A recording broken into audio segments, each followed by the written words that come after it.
Well, thank you, President Molina.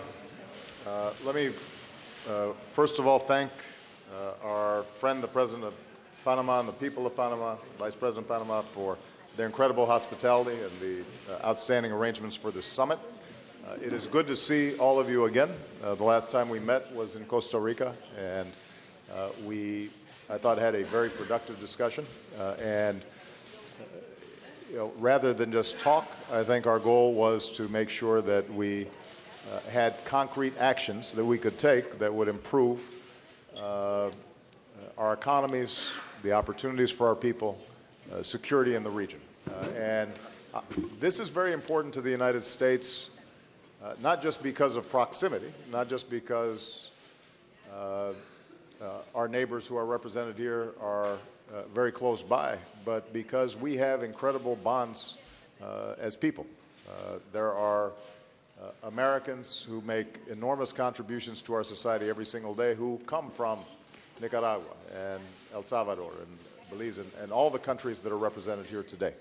And so we have ties of family, we have ties of commerce, we share incredible heritage and incredible history, and so it is very important for us to make sure that the United States stands in solidarity and has a partnership with each of the countries that are represented around this table. I will not be long, as President Molina indicated. Since the last time we've met, it has been the determination of my administration that we find ways that we can more concretely assist many of the countries in Central America so that people in those countries feel that they have opportunity and development. That is in our interests, and that is in your interests as well. We know, for example, that criminal elements and narco-trafficking thrives where people feel that they have no other pathways to success.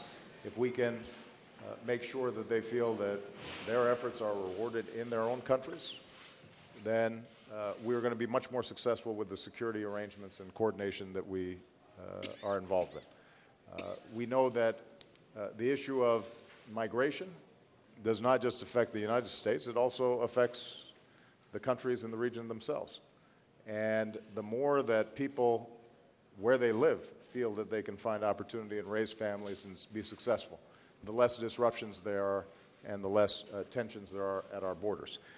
As a consequence, in my budget, I've requested $1 billion to support U.S. engagement across Central America.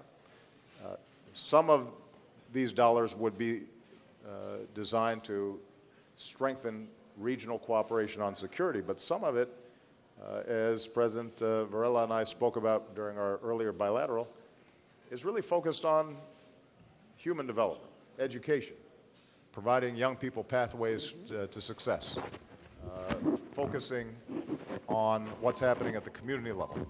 And we are very excited to work with you to find what you think will be most effective in your countries, and then to have a coordinated process moving forward in order for us to succeed. We do believe that regional integration on issues like energy, electricity, improving trade flows, all can be incredibly valuable for the region as a whole, and ultimately will be valuable for the United States as well.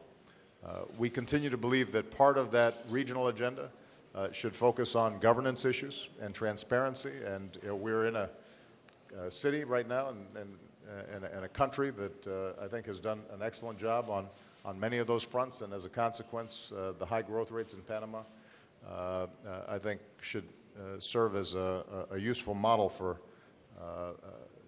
so many countries, not just in this region, but around the world, that business will be attracted where there are skilled workers and where there's rules that people understand and can follow, and there's accountability and transparency. So the bottom line is, I think we have a strong common agenda. This is something that we do because what's good for this region will ultimately be good for the United States as well. Before I came in, I signed me and President Varela witnessed the signing of a deal between Boeing and Copa Airlines. It is going to create 12,000 jobs in the United States and 6,000 in Panama. And that's an example of what happens when we work together. So we want to seize this opportunity. I'm very grateful for the opportunities to dialogue with you. I want to spend most of my time listening and not just talking. We are very, very grateful to all of you for the cooperation and partnership that we already have. We think we can make it even stronger and even better. Thank you.